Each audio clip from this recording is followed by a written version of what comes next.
Movie review, You Should Have Left, rated R, streaming on video on demand. Grade, CA. Pallid haunted house story, Universal Pictures, You Should Have Left, wastes the talents of its two formidable stars.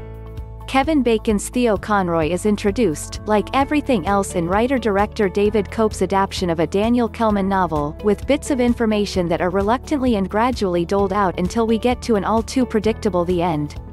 Who is Theo? He's rich, scandal-plagued and decades older than his wife Susanna, Amanda Seyfried. You Should Have Left begins with the couple's adorable, 6-year-old blonde daughter Ella, Avery Tiiu Essex, having a terrible nightmare. But wait. Isn't that nightmare actually Theo's? Theo, we learn, is listening to meditation tapes, writing in a journal, trying to get past a horrible, as yet unexplained, scandal that leaves him plagued with disturbing, and disturbingly vivid, nightmares. From left, Susanna Conroy, Amanda Seyfried, and Theo Conroy, Kevin Bacon, in You Should Have Left, written and directed by David Koepp. From left, Ella Conroy, Avery Essex, and Theo Conroy, Kevin Bacon, in You Should Have Left, written and directed by David Koepp. Kevin Bacon as Theo Conroy in You Should Have Left, written and directed by David Koepp. In these introductory scenes we might as well be in another movie, a domestic melodrama about a famous film actress, Susanna, and her frustrated hubby who has no job and who is, as Koepp repeatedly emphasizes with shots of a bare-chested middle-aged Bacon, getting old. When Theo comes to visit Susanna on her film set he's asked, "You're her dad?" "I'm her husband," he replies. Yet he's still left behind a barrier, forced to listen to his wife's lusty vocals during a sex scene.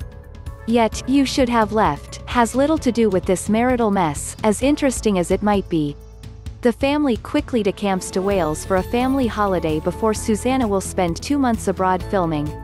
They have rented a huge, nearly empty, furnished house online, and it is here that the story begins to focus.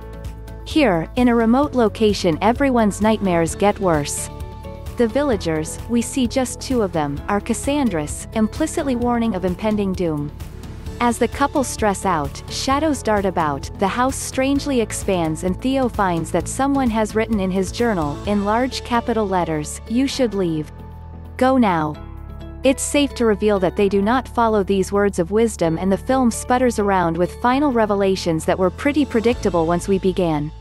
If You Should Have Left is a pale Stephen King wannabe, at least Bacon and Seyfried add intensity and spark through its often ridiculous plotting.